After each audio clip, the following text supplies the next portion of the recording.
objection protections, and I am super excited to bring you what I'm about to bring you.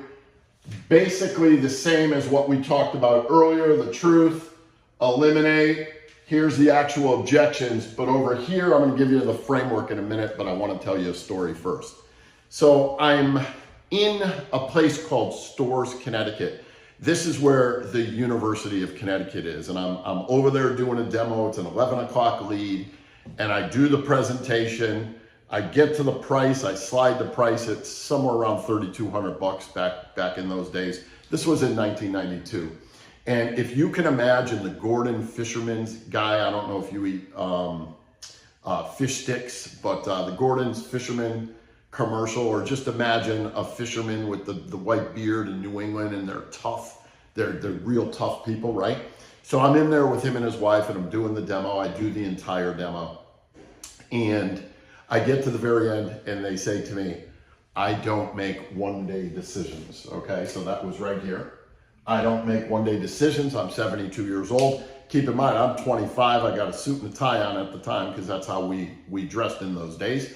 And I'm like, oh my God, I don't know what to do. Now, my mentor taught me a few things. So although I didn't know how to handle the objection directly, I was starting to understand the framework of how to handle an objection, which I'm going to teach you in a moment. But more importantly, what he taught me how to think, especially when I was stuck. So if I was stuck, I would sit there and look at the people and start to warm down, have a conversation. But in my head, I would be asking myself, what more can I do? What more can I do? What could I say here to turn this around? What more could I do? What more could I do? What more could I do? So that's the way we thought. Well, with this guy, I came up with this close out of nowhere. I've taught it to other people. I call it the principal seat.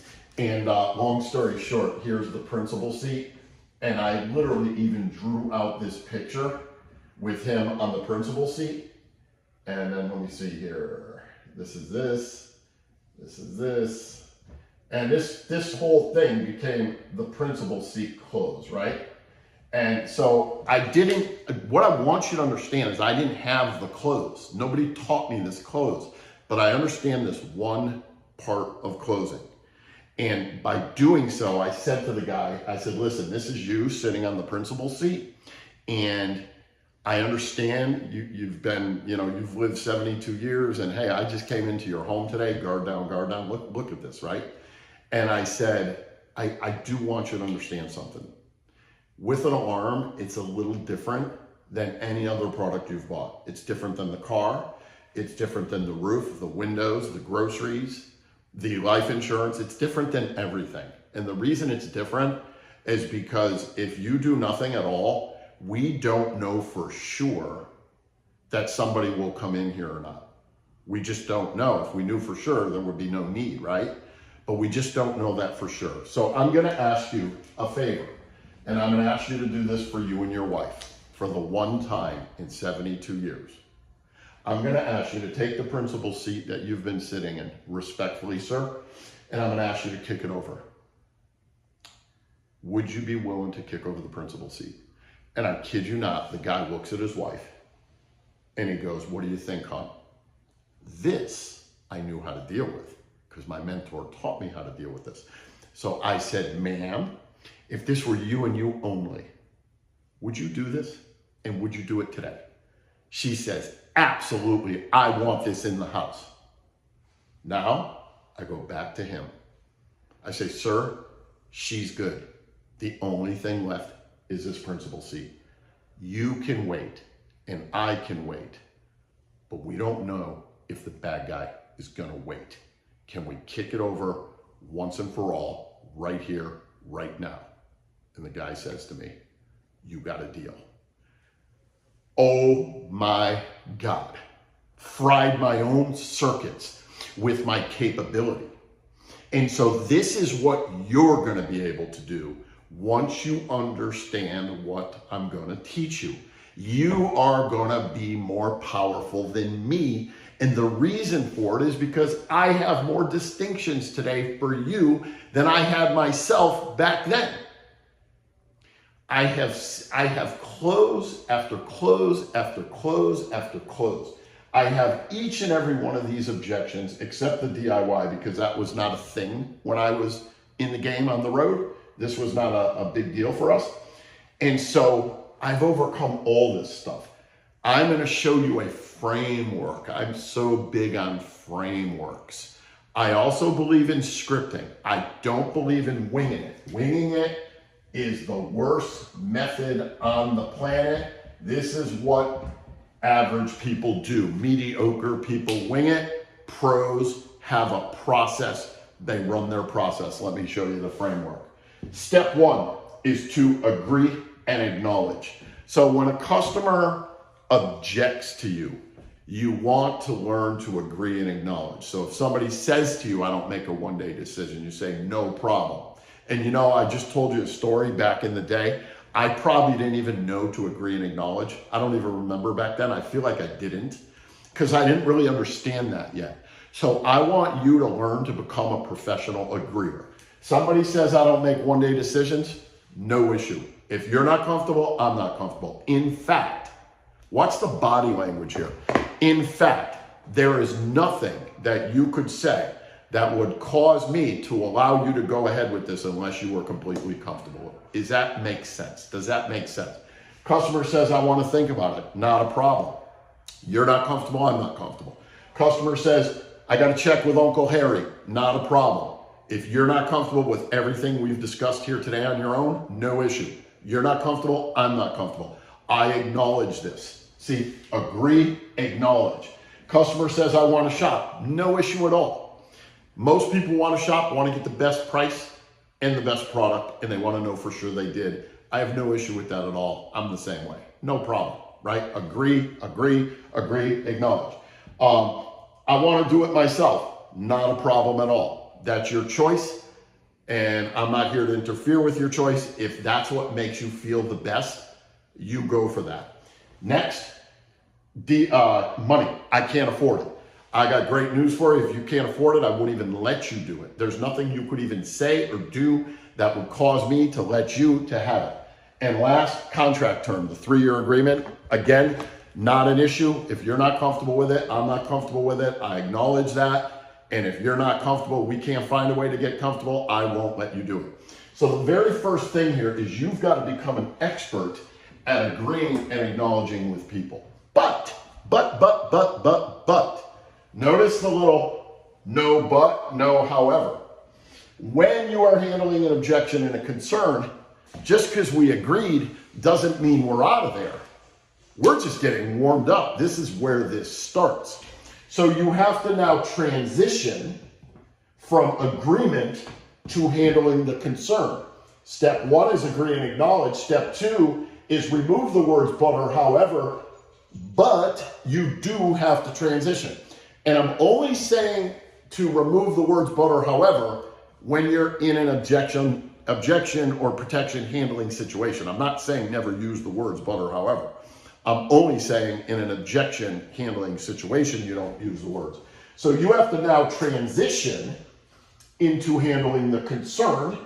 And then after we handle the concern, we prompt action, okay? So think back to the customer I was telling you about. I don't make a one-day decision. You know what, Mr. Customer, you're sitting on the principal seat. This thing can save your life. If you knew for sure it could save your life, it's the only product that can save your life. See, what I did was I flipped the pain, because that distinction I had back then at that time, I knew how to flip pain. I already knew about that distinction. This is $1 million distinction. When somebody tells you no, or they want to think about something or shop around or check with Uncle Harry or do anything, what they're really saying is, if I do this, I'm going to get pain. And if I don't do it, I'm going to get pleasure. So we have to flip that from if you don't do it, you're going to get pain. And when you do it, you're going to get pleasure. So you have to understand how this works. So agree, acknowledge, then we got to transition. So watch this. Let me show it to you. I need to think about it. No issue at all. You're not comfortable, I'm not comfortable. I acknowledge that. And listen, if you didn't need it, want it, could comfortably afford it, watch this now. And if I weren't the best looking guy who's been to this house in the last month, I wouldn't even let you do it. That's called state control. So I'm breaking their state and I build that into the objection handling process. Watch this. That said, one thing you could consider, or one thing to consider, or that said, see, I agree with them, drop the guard, then I go to that said, right? So I want you to know right here on the agreement, a lot of times objections are a test. Some of you have heard me say that it's a test, it's an escape, it's a protection, right? It's one of those, this is what objections actually are, okay? So sometimes it's a test. When you agree with them and you drop the guard, do you know how many salesmen I've had come to me over the years and say, Mark, all I did was agree, and they said yes. Because they were testing you. They were testing your intention. Your intention has to be always pointed to their best interest. If your intent is pointing to their best interest, you're in a good position. So sometimes they're testing you. This is why you always agree. You have to learn to become an agreeable person and stop being argumentative. If you're one of those argumentative types, you got to knock it out of you right now. Learn to be the agreeable type. Then what you do is you transition. That said, then you handle the concern. If somebody told me they want to think about it, I would agree. That makes sense, understood. If you don't want it, or if you're not comfortable yet, I'm not comfortable. All that said, could I ask you one little itty bitty question? One little question. If you knew for certain, watch what I'm doing here. What I'm doing is I'm flipping the pain. If you knew for certain this were gonna occur, and the only thing that could stop it would be the solution we talked about here today. At that point in time, would it be a think about it? Or would it be a solid yes? See the question? Flipping the pain. Oh, Mark, it would be a solid yes. They get the S off the yes? Yes. They get the S off the yes? Yes. They get the S off the yes?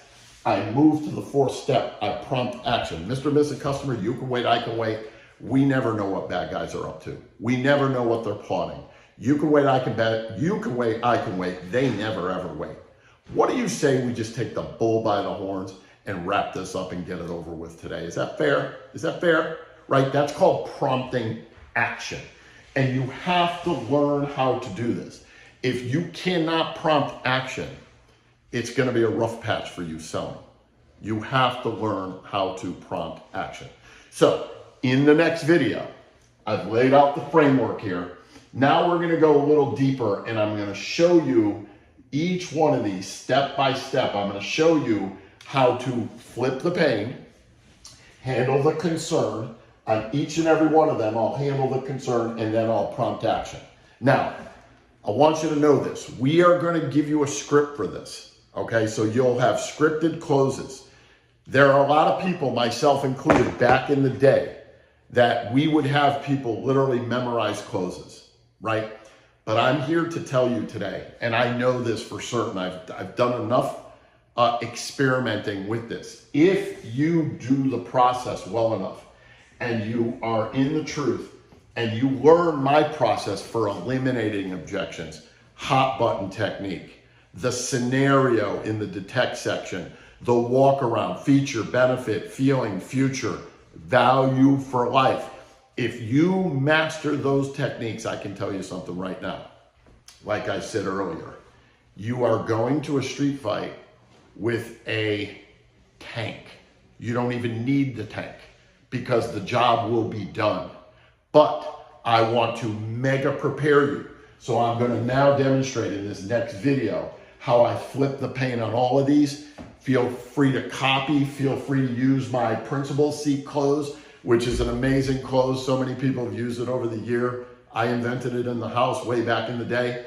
There are many other closes, there's many other resources, but once you understand this process here, this fourth step in the alarm business, at the price point we're selling at will get it done. This will get the job done for you. I'll see you on the next video. I'm going to explain a little more.